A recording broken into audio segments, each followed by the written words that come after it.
Bonjour à tous et bienvenue à toi sur la chaîne d'un psy dans ma poche. Aujourd'hui, on aborde la troisième étape de la gestion émotionnelle, à savoir transformer ses émotions. Pour rappel, cette vidéo fait suite à la vidéo sur l'identification émotionnelle et la régulation émotionnelle. Donc si tu ne les as pas vues, je t'encourage vivement à aller y faire un tour. Tu as peut-être remarqué que dans cette série de vidéos, je me suis habillé en violet, c'est la couleur des alchimistes et crois-moi que si tu appliques régulièrement les quelques méthodes que je te présente dans cette série de vidéos, tu seras littéralement capable de transformer ton plomb en or. Tout d'abord, j'aimerais commencer avec une notion qu'on appelle la résilience. C'est donc la capacité d'un être humain ou d'une communauté à faire face à des expériences difficiles et à en sortir renforcé. Et dans le cadre des émotions, comment ça se traduit? Une émotion est donc un mouvement ou une énergie qui peut parfois être douloureuse et désagréable. Il va donc falloir utiliser cette énergie et la canaliser vers quelque chose de constructif pour toi. Étant donné que je t'ai déjà dit qu'une émotion est porteuse d'un signal,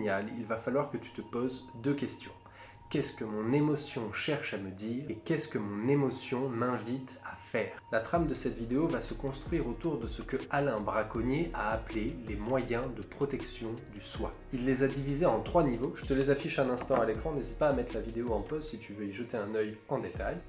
Nous n'aurons pas le temps, bien évidemment, de tous les explorer en détail dans cette vidéo. Mais je t'invite à me dire en commentaire si tu veux que j'en développe l'un plus que l'autre. Pour reprendre donc les moyens de protection de haut niveau. L'auto-observation, l'affirmation de soi, l'anticipation, le recours à autrui, l'action, l'humour et la sublimation. On a déjà parlé de l'auto-observation dans la vidéo sur identifier ses émotions. C'est déjà un mouvement d'introspection sur tes émotions et tes besoins. La méditation de pleine conscience dont je t'ai parlé brièvement dans la vidéo sur la régulation émotionnelle rentre aussi dans le cadre de l'auto-observation. L'affirmation de soi, on en parlera un peu plus dans la vidéo sur la colère, mais globalement, il s'agit d'identifier puis de verbaliser le besoin ou l'émotion que tu ressens. Concernant l'anticipation, c'est un petit peu la soupape de décompression de la cocotte minute, dans le sens où je t'ai dit qu'une émotion qui n'est pas entendue va avoir tendance à grandir et à devenir de plus en plus forte. Il va donc falloir repérer des petites intensités émotionnelles pour pouvoir y réagir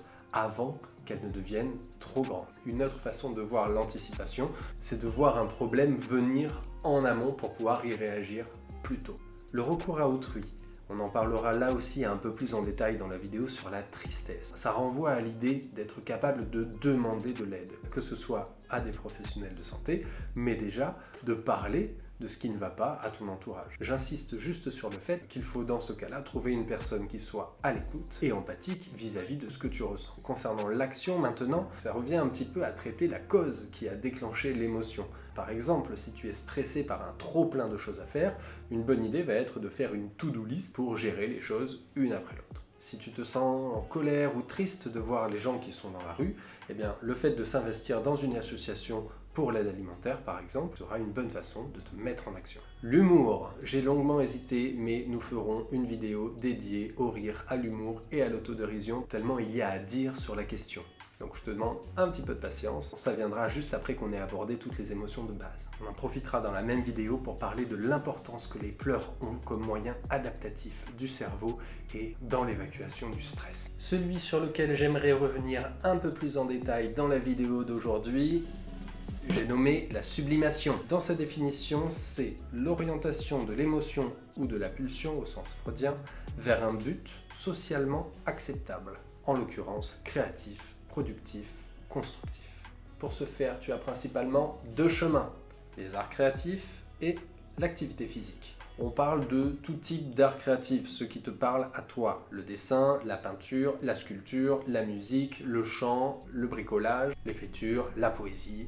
Fais quelque chose qui te donne du plaisir à toi. Pour sublimer l'émotion qui te traverse, il va falloir tout d'abord t'y connecter, pour ensuite te lancer dans l'activité artistique ou physique. J'insiste sur ce point car dans le dessin par exemple, il ne va pas juste falloir crayonner ou colorier pour passer le temps, mais bien exprimer à travers la création, l'émotion que tu ressens. Dans les nombreux effets positifs, il y a déjà le fait que ça va favoriser l'écoute du message médié par l'émotion. Ça va aussi te permettre de prendre du recul sur toi-même par la représentation, ce qui rejoint un petit peu le moyen de protection d'auto-observation. Pour aller plus loin, si tu arrives à faire quelque chose de beau pour toi, quelque chose qui te rende fier, c'est là où tu touches au summum de la sublimation. J'insiste aussi sur ce point que dans ce processus, il s'agit bien de toi avec toi-même. Donc évite tout ce qui va être de la comparaison avec les autres. Ferme tes réseaux sociaux, mets-toi dans ta bulle et essaie d'oublier un petit peu toutes les exigences techniques. T'es pas là pour faire un concours, mais pour exprimer ce qu'il se passe en toi.